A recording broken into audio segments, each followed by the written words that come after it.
It's a beacon to the rest of the world. And not just for our system of government, but for how it makes people feel inside.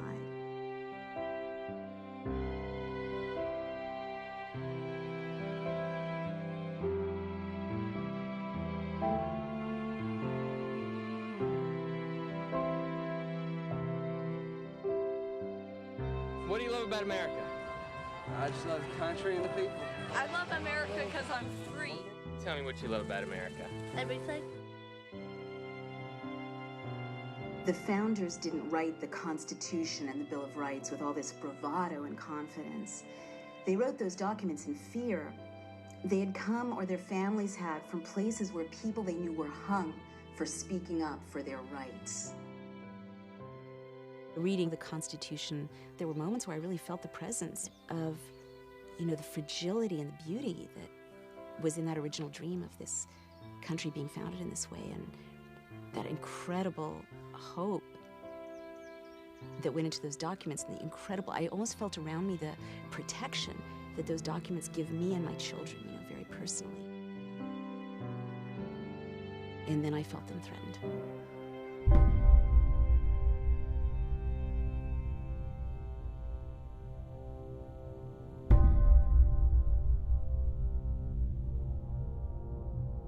America and our friends will meet this threat with every method at our disposal. FBI, police, open up! A new report says the president and his advisors are still making anti-terrorism policy on the fly. Police in Washington, D.C. have put in place an army of surveillance cameras. There was a request from the White House as to the possibility of replacing all the United States attorneys. We don't torture people. Let me say that again to you. We don't torture people. Preventing mass terror will be the responsibilities of presidents far into the future.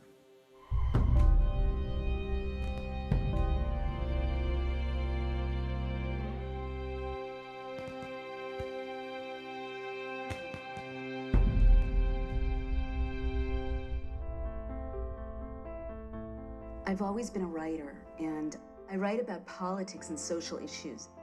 Naomi Wolf is the author of several books, including the 90s feminist classic, The Beauty Myth. What's your name? My name's Sam. Thank you. And I love that I live in a country where I can express my views without fear. But I wrote The End of America because I saw that changing. Best-selling author Naomi Wolf's latest book is called The End of America. My guest is Naomi Wolf. She is an enemy combatant. Comparing George Bush to Hitler is pretty, it's off the deep end. We're done. That's all we got. Naomi Wolf.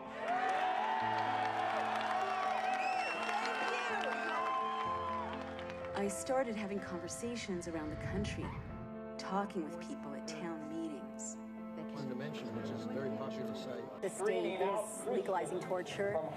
This is becoming a police state. They carried out terrorist attacks. Yeah, I'm actually familiar with some. Oh, geez, yeah. And you know what really has to happen in this country is real debate has to go back to the citizens.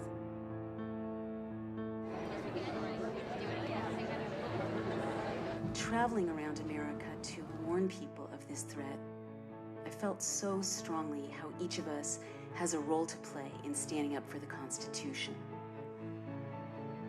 And I was really moved at how people from every walk of life wanted to stand up and fight.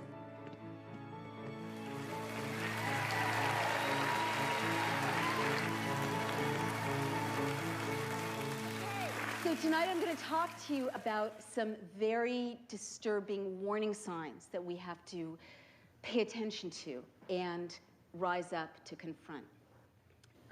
I wrote this book in a kind of desperate heat and haste last year because of an emergency I saw that we were facing. I have this friend. She and I often talk about news events together. And we would talk about the Bush administration and things that were happening, and she kept saying, they did this in Germany. They did this in Germany.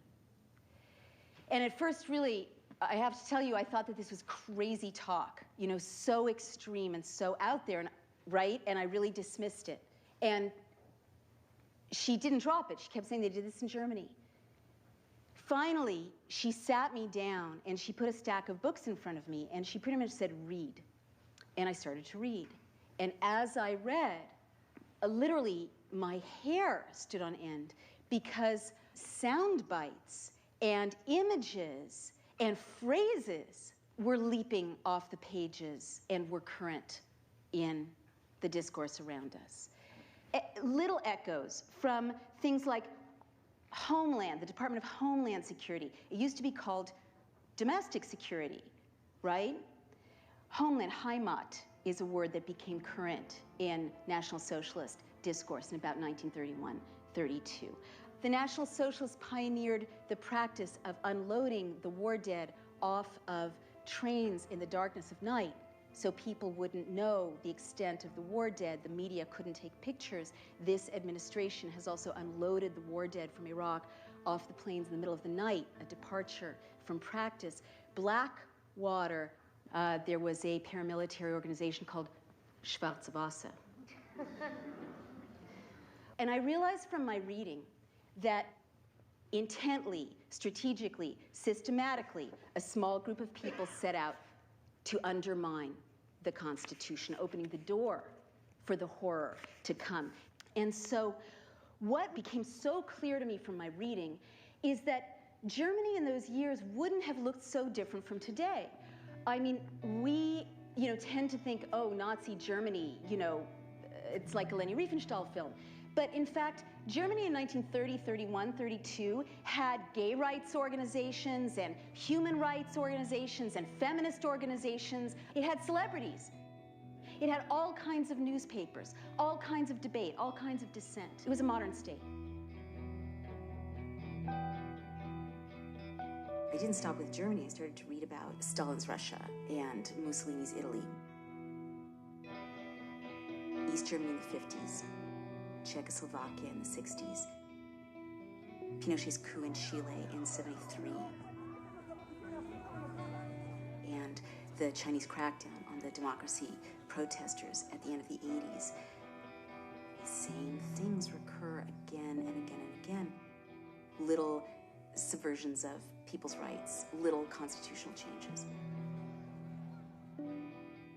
And I saw that the great dictators learned from one another what was essentially a blueprint for closing down an open society.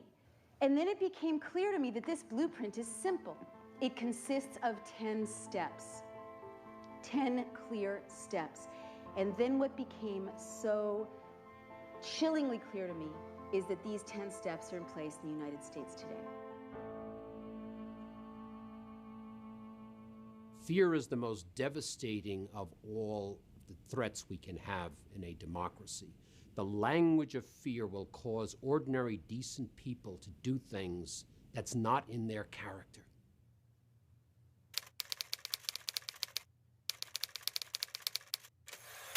The first thing is to invoke a terrifying internal and external threat.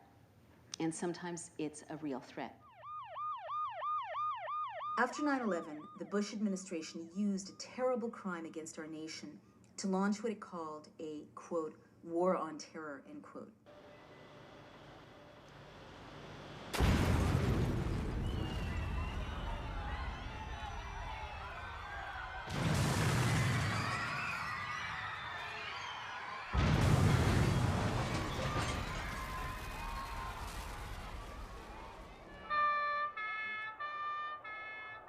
Other countries that were hit by the same bad guys went after the terrorists while still protecting the rights of their citizens.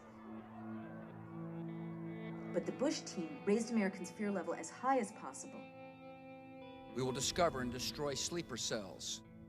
Government says because the 19 hijackers got into the country legally, investigators want to know if more terrorists have slipped in the same way. Right after 9/11, the government created the Department of Homeland Security. And one of the first things it did was literally to create a way to manipulate the levels of our fear. This is not uncommon. I wouldn't be so sure that the war on terror is real, but is also a hyped threat, right? yellow, orange, red. Who does this? Who's really fighting terrorism? Does Israel do this? You know, they really have terrorists. And they don't say, it's an orange day, you know? Oops, it's red. You know, they're out there quietly trying to find these guys and prevent these attacks, right? And they take pride in not frightening the citizens, in having daily life go on without fear. Let me remind you of how did the National Socialists come to power? In Berlin in 1933, the German parliamentary building, the Reichstag, was set on fire. Many historians say this was a staged attack, but it was a terrible shock to people's sense of security. The National Socialists seized on this to pass laws to subvert the German Constitution. So they said, you're not patriotic unless you pass Clause 2 and later the Enabling Acts. It means the state can open your mail. It means the state can listen to your phone calls. It means that you as parliament give up much of your authority to the leader. And so that legal process prepared the way for everything that followed. We see now in our own country legal maneuvers that undercut our civil liberties. By October 2001, the White House drove the USA Patriot Act through Congress. The Patriot Act is over 300 pages long. It weighed as much as a baby. It was printed at 3 in the morning, and they had to vote on it by 11 a.m.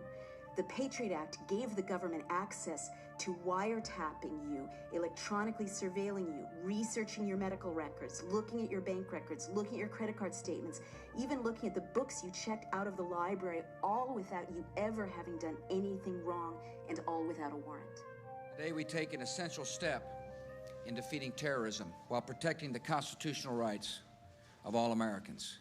Congress passed a new law called the Uniting and Strengthening America by Providing Appropriate Tools Required to Intercept and Obstruct Terrorism Act of 2001. The Patriot Act. Sure is the axis of evil for bad acronyms. The Patriot Act really opened the door for what followed. The administration used the cover of fighting terrorism to greatly expand intrusive federal law enforcement powers. Our war on terror begins with Al-Qaeda, but it does not end there. It will not end until every terrorist group of global reach has been found, stopped, and defeated.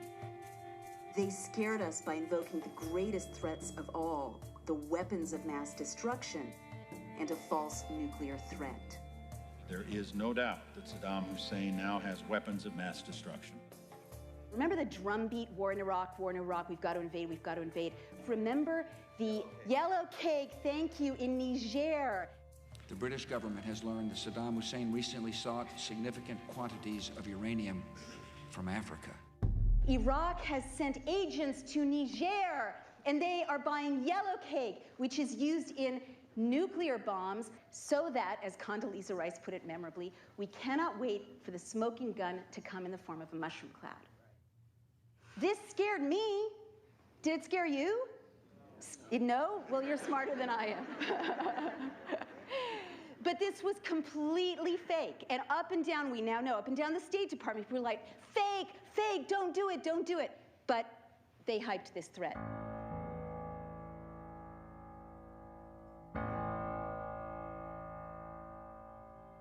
This government does not torture people. We don't torture people. Khalid Sheikh Mohammed, we don't torture people. Waterboarding, we do not. I don't talk about techniques, and we don't torture people. Now listen to me.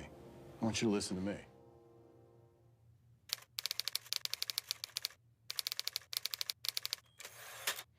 The second thing that always happens in a closing society is to create a secret prison system outside the rule of law where torture takes place. And by secret, I mean unaccountable. Now, the White House has said for years, America doesn't torture. We know now that America tortures grievously. But now we know categorically that the torture was directed from the top, everything from directives to hang prisoners by their hands from the ceiling, electrodes on genitals, threats against family members, extremes of heat and cold, forced nakedness. These are tactics taken right from the Gulag. And we know there are black sites around the world where people are simply disappeared.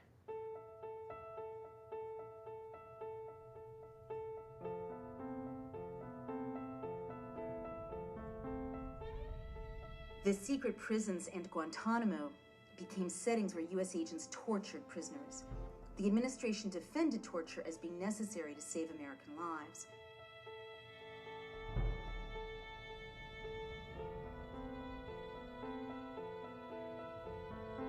I wake up on November 14th, 2001, and I read in the Times that the president has issued what's called Military Order Number 1. And it is an order of the president's that he issues as the commander-in-chief, essentially says that the president can pick up any non-citizen anywhere in the world who the president thinks might be involved in terrorism. The hunt is on. They're enemy combatants and terrorists who are being detained for acts of war against our country. And that is why different rules have to apply. When people are unpopular, vilified, painted as devils, that's when rights get swept aside. So the administration sought to redefine torture. John Yoo wrote a memo in 2002 that was a semantics game, a really evil semantics game that sought to redefine torture narrowly to just two criteria. One was organ failure, and the other was that severe pain and suffering must be inflicted with specific intent. And anything less than that did not, according to this memo, constitute torture. Okay, look, you contributed to the writing of the 2002 memo. Is that right? Yes, sir. The memo was implemented at some point. Is that right? What do you mean by implemented, sir? What I mean by implemented is the guidance that was set forth in that legal memorandum was followed and put into action. Do you understand what I mean by implemented now, sir? So you're asking me, was the memo just told followed? You. Was the memo followed by... I'm not going to get into semantical games with you in this 5 minutes. I need you to answer the question or refuse to. The Army had for decades a manual on interrogation. It approved 16 methods of interrogation. Rumsfeld then directed to expand the 16 methods of interrogation to 35, and that started our downfall. I don't see people kind of bringing the nation to a halt in protest against what's being done to these detainees. And even decent people say that they can't get that worked up about it. I mean, these people are represented as the worst of the worst.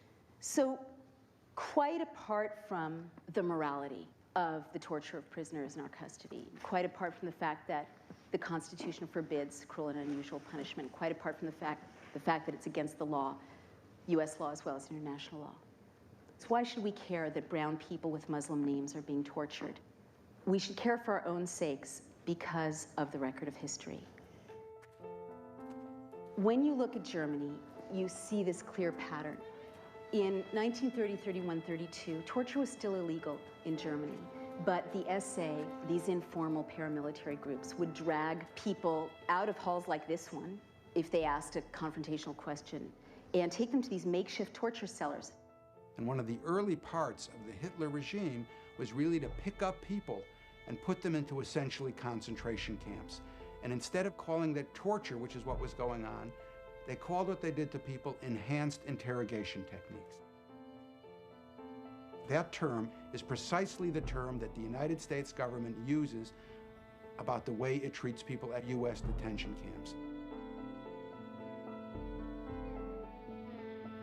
After the great wars of recent history, America established laws that protected the right of prisoners more and more securely. While Rumsfeld was pushing for these abusive interrogation methods for the military to use, the military felt honor-bound, and they were actually legally bound to obey the Geneva Conventions. And under the Geneva Conventions, torture can be used under absolutely no circumstances whatsoever.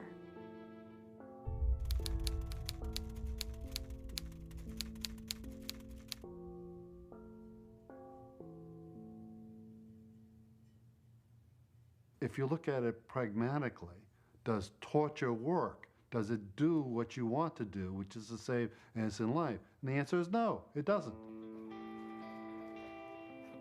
waterboarding it. It's the same thing that Saddam Hussein did when he was head of Iraq. It basically didn't work, and it was illegal, and worse, it provided information that was completely wrong. You know, even the justification for invading Iraq, for killing hundreds of thousands of people in Iraq, was based on a lie. It was based on a false confession obtained through torture.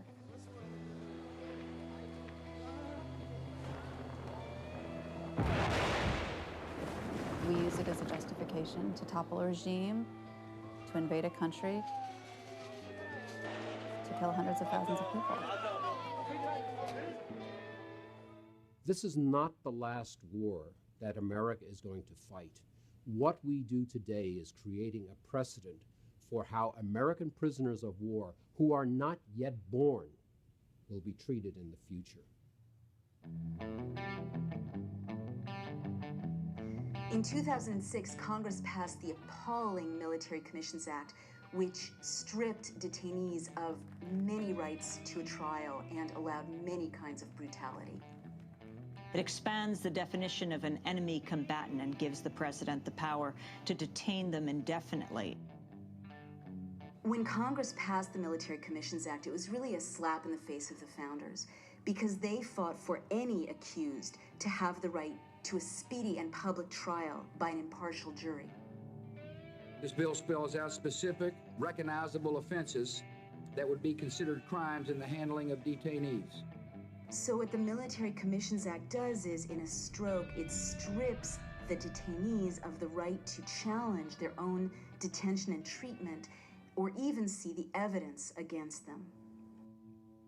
If that person is going to be tried, they're not going to be tried in front of a regular court like we're familiar with, but in front of a special court called the Military Commission. They can be done in secrecy, evidence from torture can be used, at a death penalty. Essentially, a person could be tried and executed without anybody in this country knowing about him, and the whole thing could happen in an aircraft carrier. The military tribunals are kangaroo courts, modeled after Stalin's show trials and Hitler's people's courts, where similarly the accused couldn't hear the evidence against them. In an open society of due process, right? That means that they have to be able to accuse you of something that you've done.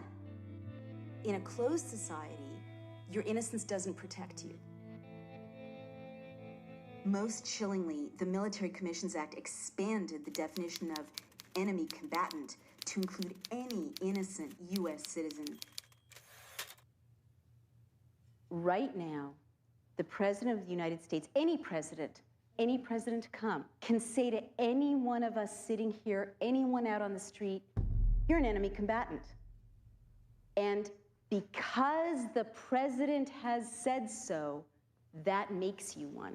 And they can't torture you yet, but they will make it difficult for you to talk to a lawyer, difficult for you to see your family, and psychiatrists know that prolonged isolation makes mentally healthy people insane. There's a point, and I know it, if I open the New York Times or the Wall Street Journal, and I read that someone I identify with, a journalist, a commentator, has been named an enemy combatant and is in a 10 by 12 foot cell in a Navy brig, it's at that point I'm going to stop talking. That's my limit. Everyone has a limit. So that is why, apart from the ethics, apart from the morality, each of us should be appalled that the state is torturing detainees and prisoners in our names, even as we speak.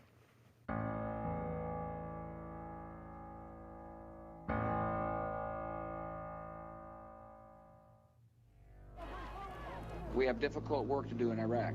We're doing important work there. We need protection for our diplomats.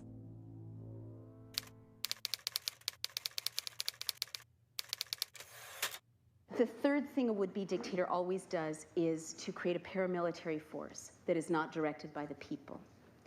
Any suggestions? Blackwater. That's right. I mean, when I lie awake at night, out of all these things, this is the one that scares me most. Hey, all these fuckers right here.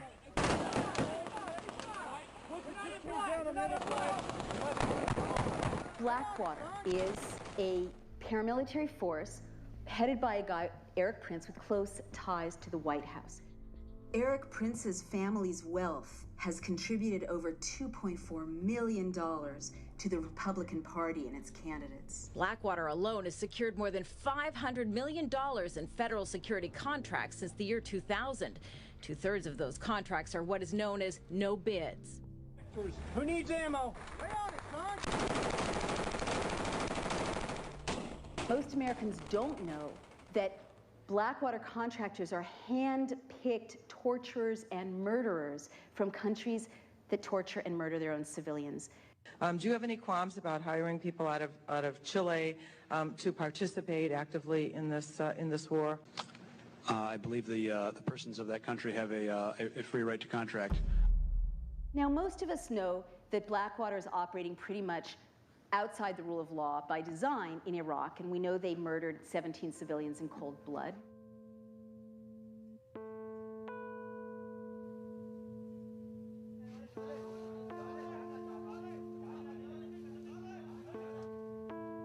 Having used security contractors in place of our soldiers and in a security capacity, we still haven't come down to the bottom line of how they will be held accountable. You do admit that Blackwater personnel have shot and killed innocent civilians, don't you? No, sir, I disagree with that. There could be ricochets, there are traffic accidents. Yes, this is war.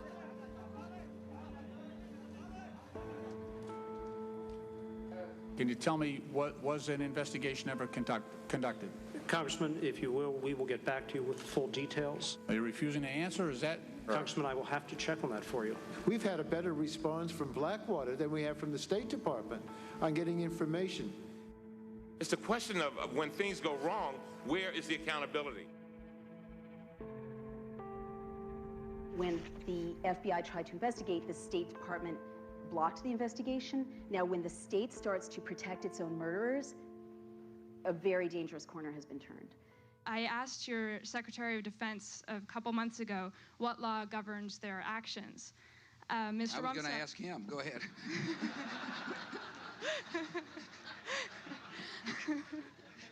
Help. Well, I was hoping. Blackwater is this horrific stealth threat to me because I have read history and I know what you can do even in a functioning democracy with a handful of paramilitary terrorizing people. For example, Mussolini, always the great innovator, started to bring Italy to its knees by using black shirts. He called them arditi. They were veterans returning from the war, and he would send them in a targeted way, go beat up that newspaper editor, go beat up this politician. And it's intimidating. And finally, there were scenes of when actual parliamentarians were getting threatened by these black shirts, they started to cave. And this prepared the way for Mussolini to triumph. And so, of course, Hitler knew something that worked when he saw it, so he deployed the brown shirts. So why is a paramilitary force so alarming? Why do we have the Fourth Amendment?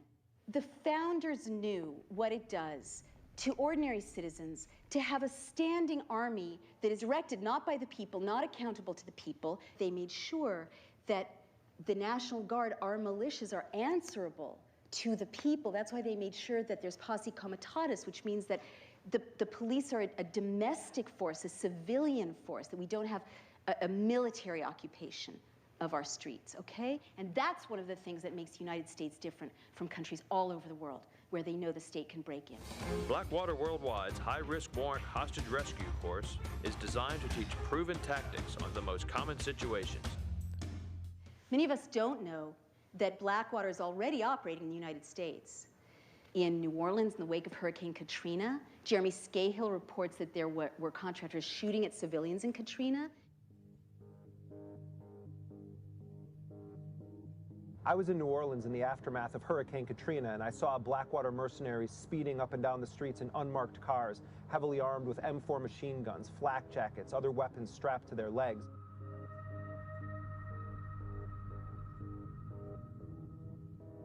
The nation's largest private security company may build a world-class training facility in Kootenai County.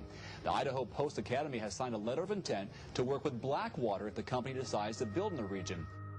We feel Blackwater's reputation will hurt Idaho's reputation. This is the thing that keeps me awake nights. Out of all these steps, when I travel, I'm in Chicago, people say, oh yeah, Blackwater just established a beachhead in Illinois at the mouth of the Mississippi River.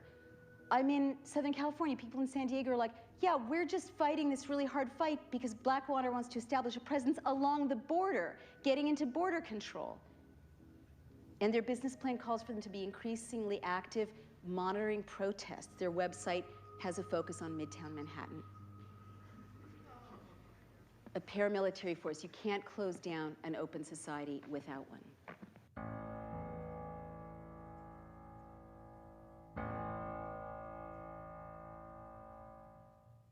We've got a crisis. We're at war. The enemy is plotting to attack us. This proposal will allow us to gather intelligence information on that enemy that we otherwise would not get.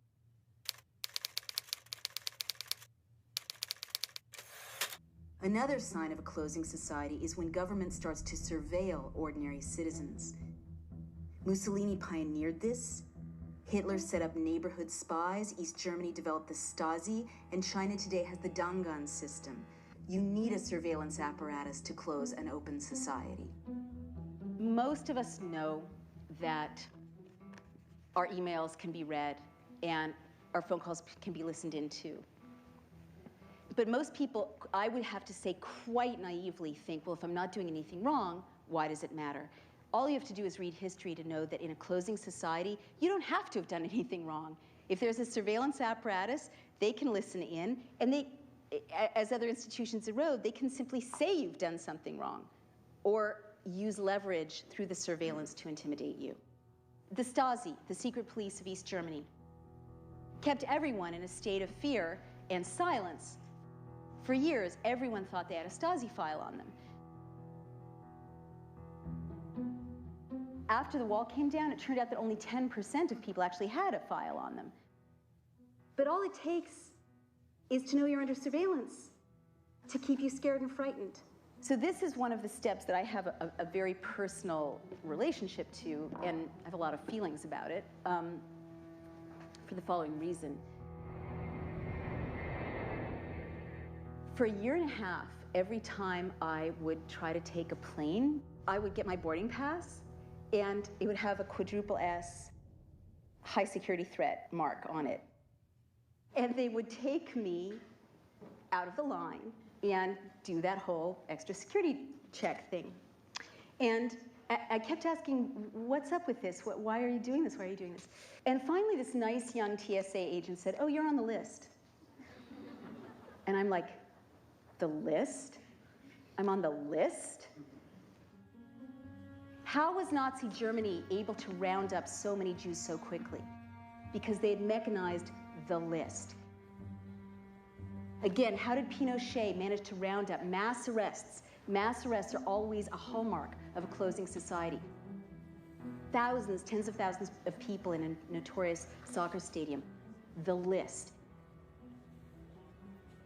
Every closing society keeps a list. So I researched it, and it turns out that I was in very good company. As of July of 2008, there are over 1 million Americans on the watch list. 20,000 names get added each month. 1 million entries. Now, there can't possibly be 1 million terrorists in the United States. We know, for example, there are lots of famous people on that list, don't belong in there. Senator Edward Kennedy, Nelson Mandela, peace activists, nuns, lots of people on the list. After doing some research, I discovered that I was in very good company. Many innocent, outspoken U.S. citizens are on the watch list. We understand that a new member is on the watch list, Drew Griffin of CNN. How did I get on this list? Well, the TSA is adamant it's not even me, even though it is me getting stopped at the airports. And my question is, why would Drew Griffin's name come on the watch list post his investigation of TSA. What is the basis of this sudden recognition that Drew Griffin is a terrorist? What a curious and interesting and troubling phenomenon. David Antoon, highly decorated Vietnam War veteran, served his country bravely, criticized the Iraq War. I mean, you can take WMDs and the Gulf of Tonkin, and you could see the manipulation of information to bring the American public into accepting and approving of a war that really had no basis. So I started writing about that. It wasn't long thereafter I noticed that every time I would purchase a ticket and board a flight, I would receive boarding passes with 4 S's on them. Every time I travel, every time my children travel, every time my wife travels.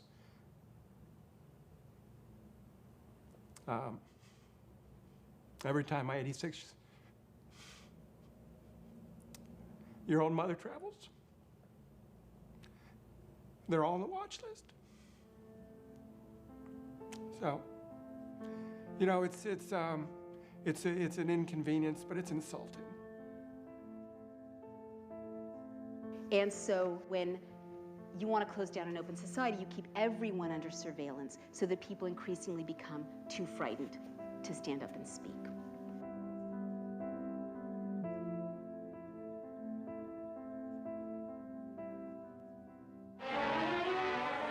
To one of these meetings came a young FBI agent, bringing with him, concealed among groceries, a portable radio transmitter. The ties of blood that bind us to the German fatherland can never be broken.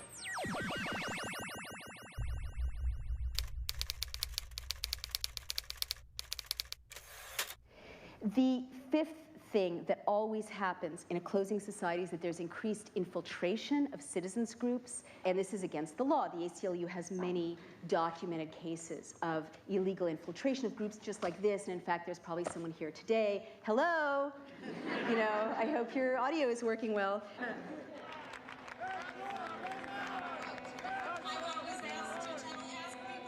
In 2004, at the Republican National Convention, the New York police spied illegally on anti-war protesters.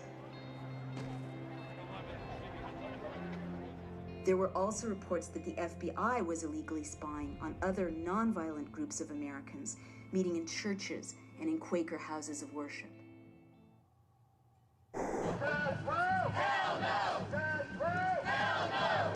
State police documents obtained by the ACLU reveal that undercover cops infiltrated local groups opposed to the death penalty and the war. The internal documents show that nearly 36 times, undercover state police officers covertly took part in protests, like this one in November of 2005. Sports writer David Zirin was part of a group that successfully pushed for a moratorium on the death penalty in the state of Maryland. What he didn't know was that the state police had sent undercover agents to monitor this group of American citizens' legal activities. In the meetings was somebody who was known to us as Lucy. And Lucy would sit there. She was, the word that keeps coming to mind was peppy. Like she would sit there with a big smile on her face and ask lots of questions and take notes. It was always the most basic questions like, wow, why are we doing this? Why about, like the kind of questions that you're happy that somebody who's new to a group asks. And he found out later that it was Lucy who was the spy. It's obvious that they made the conclusion that nothing illegal was going on here, and yet they continued to monitor our email list. They continued to come to our meetings. That's the thing that's so upsetting about this, is that this idea that some people deserve to be watched and some people don't. People should ask that question about, well, where is my Homeland Security money going? Is it actually being used to keep us safer, or is it being used to stifle dissent?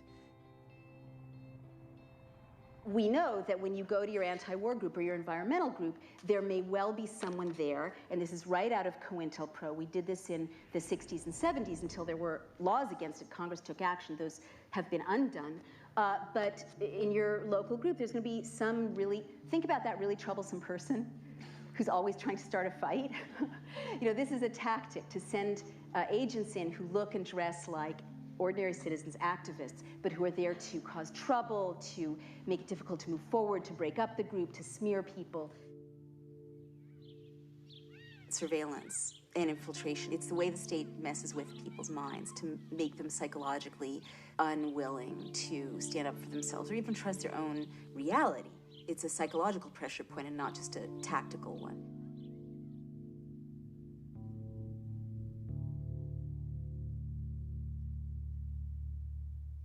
The Bush administration says a president's warfighting powers include authority to detain enemy combatants, even when they're U.S. citizens.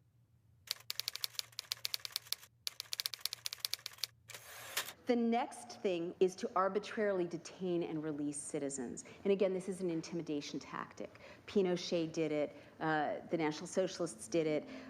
Do you guys remember James Yee?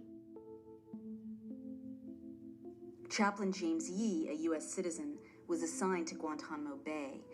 He dared to speak up against the mistreatment he saw there of the prisoners. I raised concerns about the abuses that were occurring, how specifically religion was being used as a weapon to try and break these individuals. And then a troubling incident occurred. Captain James Yee was arrested after he was caught with classified documents and diagrams. Chaplain James Yee was returning from service in Guantanamo. As he got off the plane in Florida, he was detained. Much of what they were looking at were articles that I had printed off the internet. I had been enrolled in a master's degree program, and I was doing a research paper on the Syrian president. Most immediately thereafter, I was then accused of being a terrorist spy and thrown in prison. I was locked away in a single solitary cell in Charleston, South Carolina, the very same facility where the U.S. government holds what they term U.S. citizen enemy combatants. I was worried that I was going to be falsely convicted of these heinous crimes and then wrongfully put to death, whether by the electric chair or some other means. James Yee was held in solitary confinement for 76 days. But now this guy is out of prison, and every time he crosses a border, they take him and hold him and release him.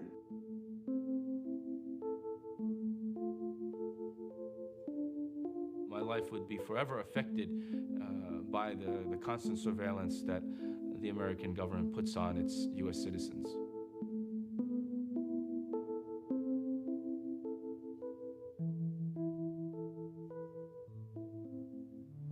Maher Arar, software engineer. Maher Arar, a Canadian citizen, had been vacationing with his family in Tunisia. As they were flying home, he was taken at the airport and separated from them. I was pulled aside by immigration officials. They took my fingerprints, my photos. All of a sudden, FBI officials came and started interrogating me. He was stopped at JFK, pulled out of line, interrogated all day, and then taken to the Metropolitan Detention Center in New York. This father of two was held in solitary confinement for 2 weeks. He repeatedly asks for his attorney. He tells them he'll be tortured in Syria. He tells them he doesn't want to go to Syria. He was then taken via Jordan to Syria, where he is detained for a year. There was no light in there. It was 3 feet wide, 6 feet deep, and 7 feet high. It was a torture chamber. He was whipped with an electrical cable. He was interrogated for up to 18 hours a day. First time they beat me, I was in the chair. He showed me the cable, and he started beating me all over my body. No one knew for the first 2 weeks in Syria where he had been removed because the U.S. government wouldn't tell people. Maher Arar was kept in a grave-like cell and tortured for over 10 months. He was then released, and no charges were ever filed against him. I still have fears. I don't take the plane anymore. I don't fly. I have not been able to find a job. They ruined my life. They ruined my life. The idea that the president could simply pick up any person in the world and hold them in an offshore prison, hold them forever, is really a shock. And that goes against everything that a legal system or that a democracy or that a republic ever stood for.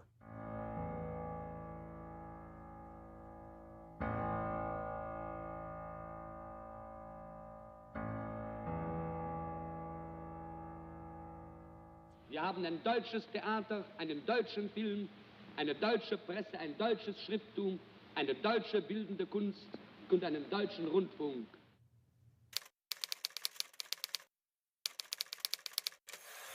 The next thing that always happens, the seventh step, is the targeting of key individuals. Goebbels was so good at this. He systematically targeted people who were not in alignment with the regime. So you start to see key individuals, visible individuals, kind of singled out to be punished or have repercussions, career repercussions. You saw people like the Dixie Chicks. President of the United States.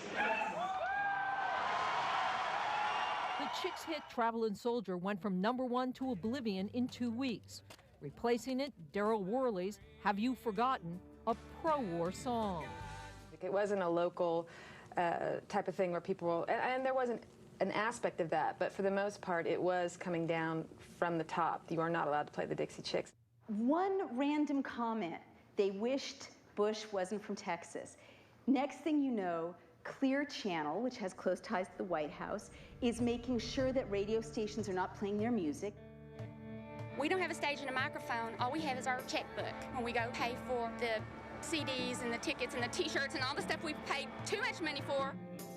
And then, another one of these echoes, you hear about spontaneous CD burnings of Dixie Chicks CDs all over the South.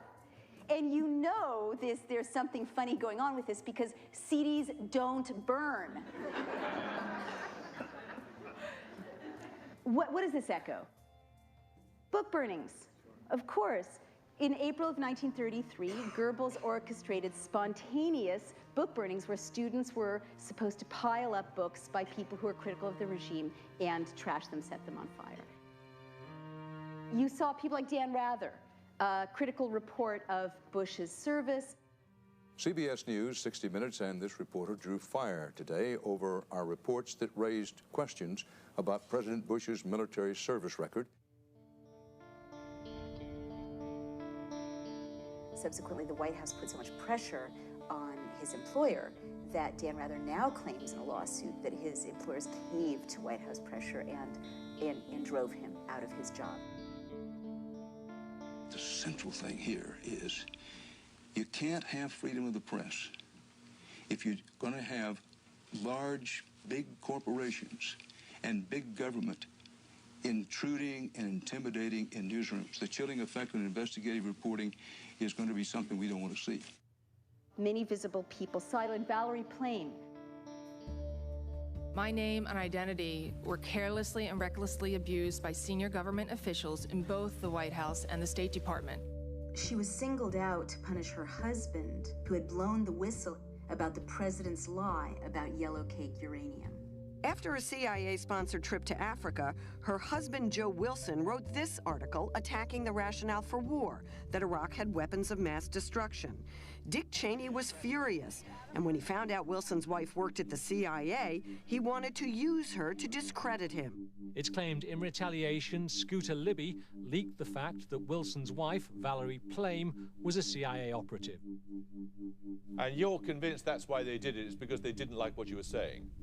Well, I actually think that it was more nefarious than that. I think that they were doing it because they had every intention of trying to protect the cover-up of the lies and disinformation that provided the justification for war in the first place.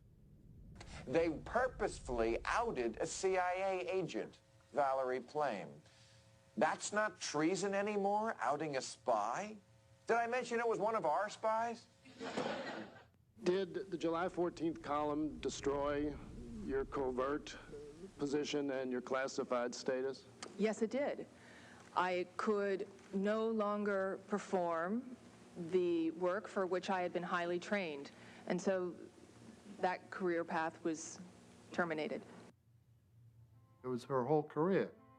And her whole career depended on keeping the cover. And they deliberately went out and trashed her. Valerie Plame, her career ended, her life endangered, those of the people around her endangered.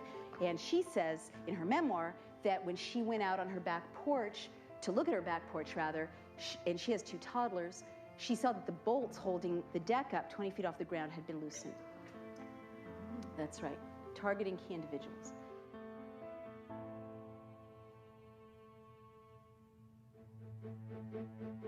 Prosecute the Times! Prosecute the Times! Prosecute the Times!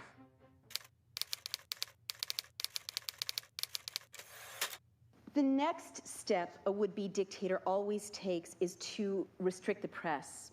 Of course, this is really scary, you know, to me, but it should scare all of us. There can be no excuse for anyone entrusted with vital intelligence to leak it, and no excuse for any newspaper to print it. Bill Keller, the executive editor of the New York Times, chose to publish a story that revealed that the White House, under the guise of fighting terror, was secretly and illegally monitoring financial transactions through a Belgian telecom company called SWIFT. Some of the press, in particular the New York Times, have made the job of defending against further terrorist attacks more difficult by insisting on publishing detailed information about vital national security programs. There was this drumbeat of sound bites from the White House: treason, treason, treason. Right-wing pundits and elected officials immediately called for the prosecution of the New York Times and its confidential sources under the Espionage Act. And I'm calling on the Attorney General to begin a criminal investigation and prosecution of the New York Times, its reporters, the editors that worked on this, and the publisher. Other pundits used White House sound bites that called for Bill Keller's prosecution on the basis of treason. Anybody who leaks or publishes classified data in a time of war in a highly successful program such as the SWIFT base, they should be tried for treason. If they were found guilty of treason, I would have no problem with them being executed. There was this soundbite: prosecute such reporters under the Espionage Act. Prosecute reporters who release classified information under the Espionage Act. Well, anyone who works in journalism knows that up and down New York and Washington, good reporters are transmitting classified information all the time, because that's how they do their jobs. This is really scary when you've read the history of closing societies, because what immediately comes to mind is that in 1936 and 37, Nikolai Bukharin, the editor of Izvestia, the equivalent of the New York Times in Russia, was charged with treason by Stalin. He was tried in a kangaroo court in the Third Moscow Show trial and was in fact executed.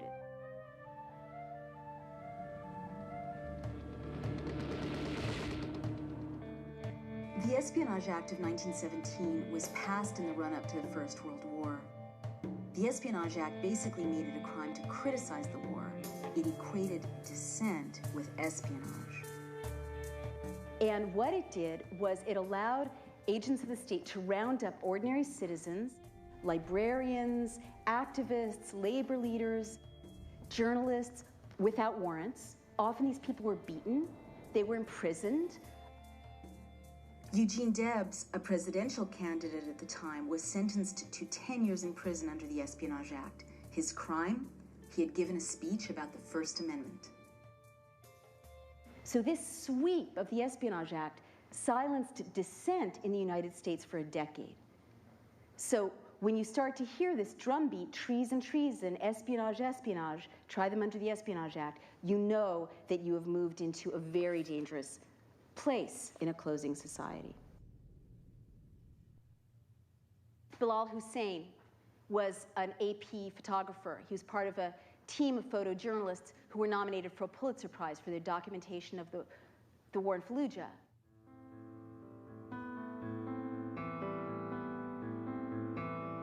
He was seized by the US military and held for over a year. The AP couldn't find out where he was, what happened to him, what the charges were against him. The charge was that he hung around insurgents. Let me tell you, as a journalist, you don't get the story without hanging around your subjects. right? That was a crime. He was practicing journalism. But in that time, if you're the head of the Associated Press and your guy's in custody, God knows what's happening to him, how tough are you going to be on the White House, right? You think it doesn't send a chill? Hussein has maintained his innocence, insisting he was only doing the work of a news photographer in a war zone. You could say, well, that's Iraq. But what if reporters here in the United States get threatened with jail for the crime of practicing journalism?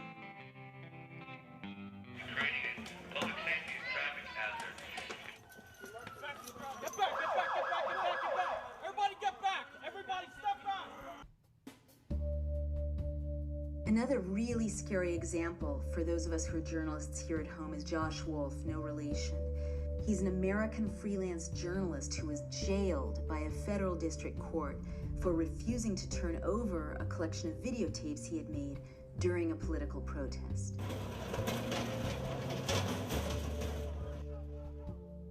About 2 days after I filmed that protest, the FBI showed up at my house and asked a bunch of questions and wanted to obtain a copy of the full tape.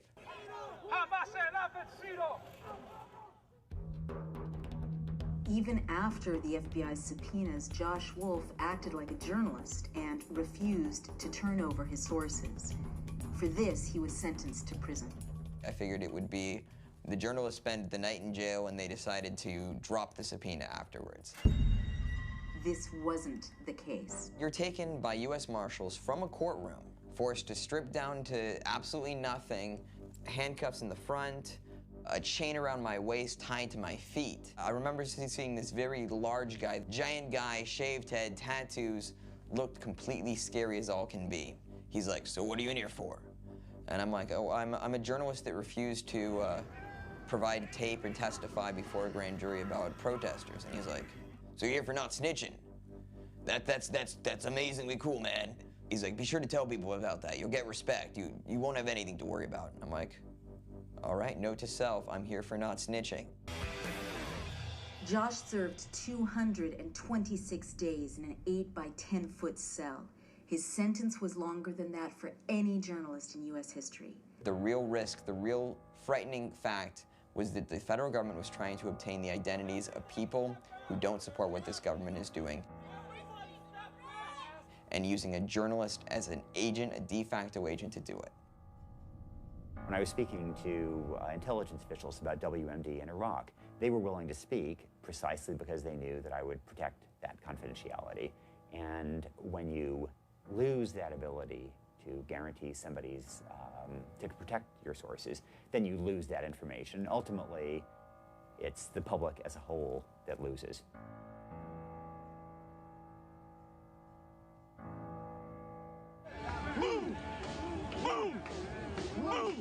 Gentlemen being arrested, and there are a lot of us, but what the fuck? Look at this shit!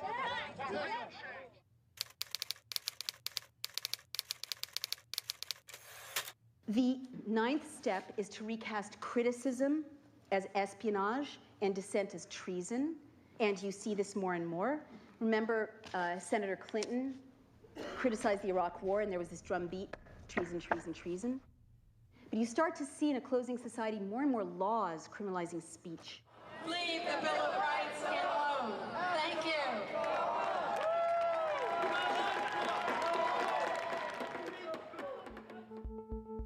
We already saw the White House use laws to silence dissent. If you're charged with the Espionage Act, you can be sent to prison for 10 years. If you're charged with treason, you can be executed. But even scarier are new laws. One that's been passed redefines protest as terrorism, and another that's been proposed simply criminalizes free speech.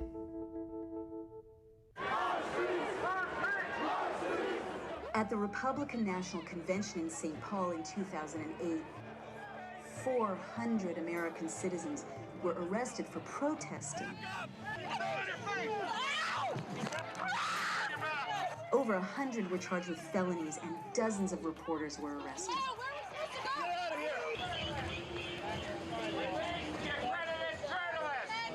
Where's the reporters? Chief is right there. Ma'am, get back. Release the accredited journalist now! From the convention You are violating my constitutional right. You are violating now. Sir, I want to talk to you. Do not arrest me. Right, sir. Hold right there. He's under arrest. Stay right there. Back up, back up. Hey, guys, because this... Among those reporters arrested was Amy Goodman, journalist and host of the program Democracy Now! Amy, we're going to get you out of here very soon. Yes.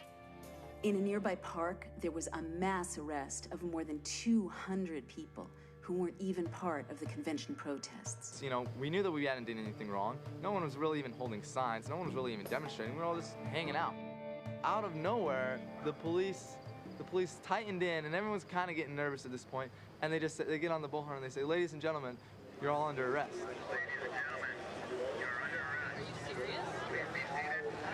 I'm seeing families and you know, kids with University of Minnesota shirts and and at that point, no one really believed it. But then as they started slowly moving in, it became real clear that this was a mass arrest and that they were going to arrest people without any probable cause, without witnessing any sort of crime other than hanging out in a park.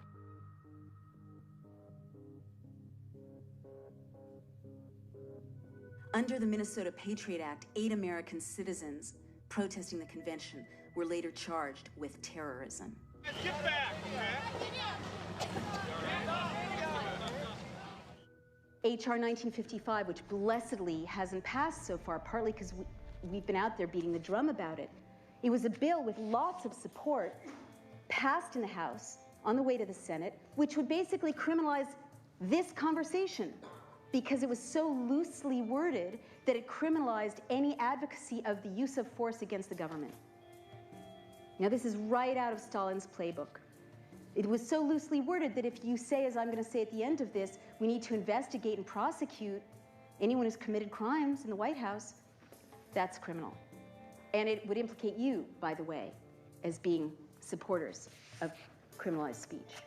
And that is the hallmark of a closing society, because there's now an effort afoot to recast anyone who's critical of the state as a terrorist.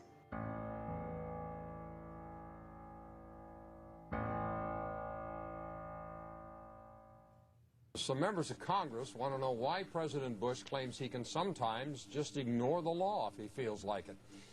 This president's theory of his power is now, I think, so extreme that it's unprecedented. He believes that he has the inherent authority to violate federal law.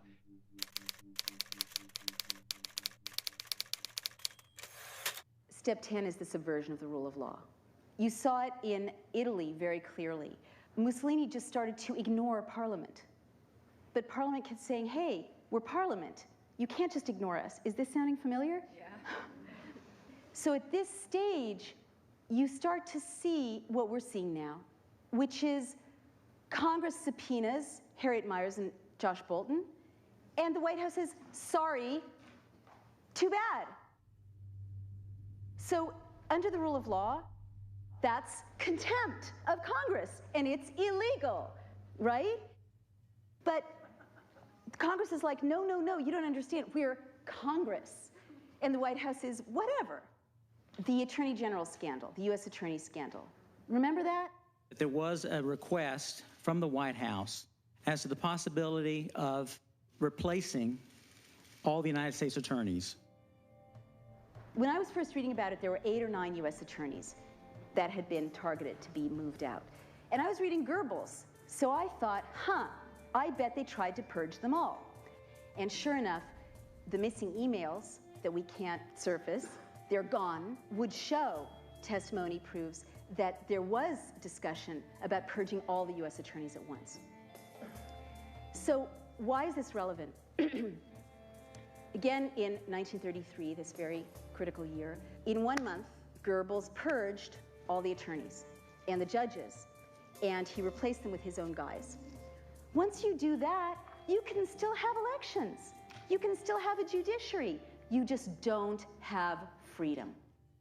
The president, with signing statements, which he's used more than any other president, basically says, sorry, Congress, I don't care what you think. Senate Judiciary Committee Chairman Arlen Specter is holding hearings on Mr. Bush's use of something called bill signing statements. The President reserves the right to revise, interpret, or disregard a measure on national security or constitutional grounds. President Bush has done this 110 times to challenge 750 separate laws passed by the Congress. The signing statements represent a fundamental failure of the Congress to utilize its constitutional authority, and the widespread practice has now come into play where the President signs and issues a signing statement undercutting key provisions of the legislation.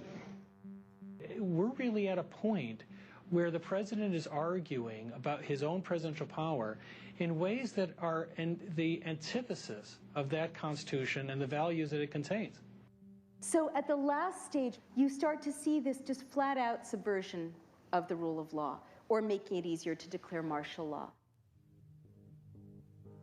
Beginning in October, the Army plans to station an active unit inside the United States for the first time to serve as an on-call federal response in times of emergency. On October 1st, 2008, the President deployed a combat brigade from Iraq to the United States of America. 3,000 to 4,000 soldiers will appear on American streets. Their mandate is to engage in quote-unquote crowd control and to subdue individuals who are posing a threat to public order. This damage has been done to pull the last threads out, to make it look like a democracy, but make sure that essentially the pendulum cannot swing. Does the pendulum swing back? Can it? Will it? Well, unfortunately, civil liberties don't swing back like other issues. Civil liberties is a very precious commodity. When you lose them, it tends to run out of your hand like sand, and it's hard to get it back. Once we lose these powers, once we lose these separation of the branches of government, no executive is going to voluntarily say, okay, Congress, you can have your power back. Citizens, you can have your power back. Democracy is hard. And if you can intimidate the opposition, what leader isn't tempted by that? This is the truth the founders knew. The window is closing, but it hasn't closed. And if we rise up together, there's no force on earth that can restrain us. Important thing our founders left us is a psychology of liberty. Take back this country. I honor you.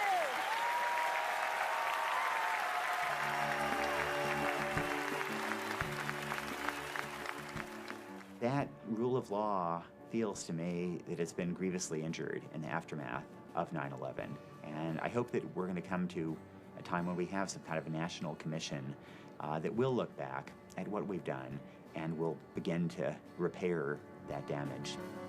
We as American citizens really should demand accountability. We should. We need to get the American people involved and educated and to have some knowledge as to how to vote and on what basis decisions are made. Maybe, yes, there are laws that need to be rescinded, but I really think it's more a matter of standing up and saying, this is not who we are, and we're going to hold accountable, those who did these things. If there's a movement around people who are infiltrated that says we will not accept this, then I think the doors will remain open because it will be seen as a political act that's part of a larger series of small resistances.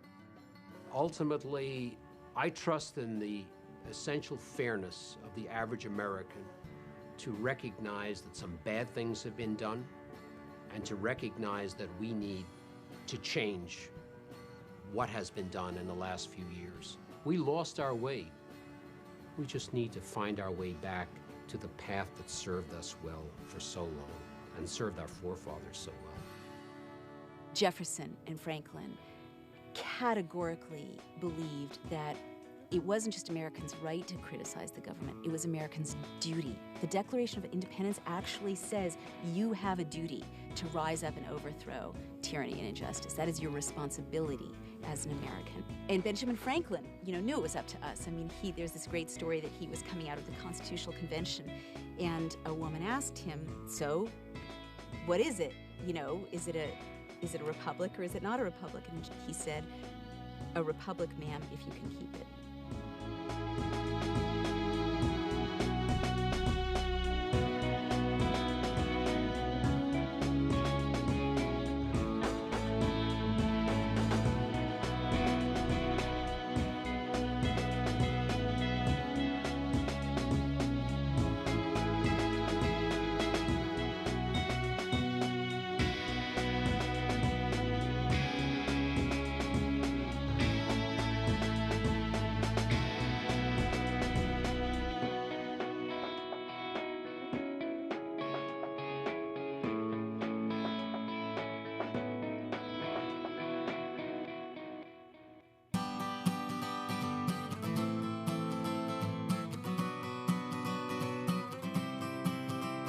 It's a quote from Edward Abbey, and it says, "A patriot must be ready to defend his country against his government."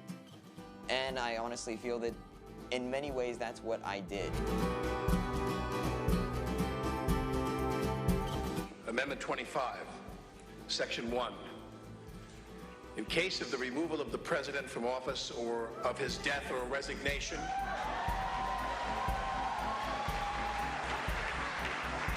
the Vice President shall become President.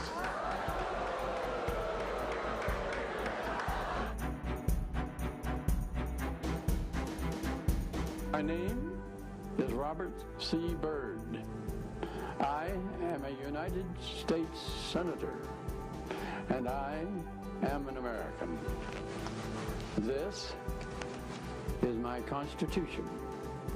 This is our Constitution. And this is how it begins.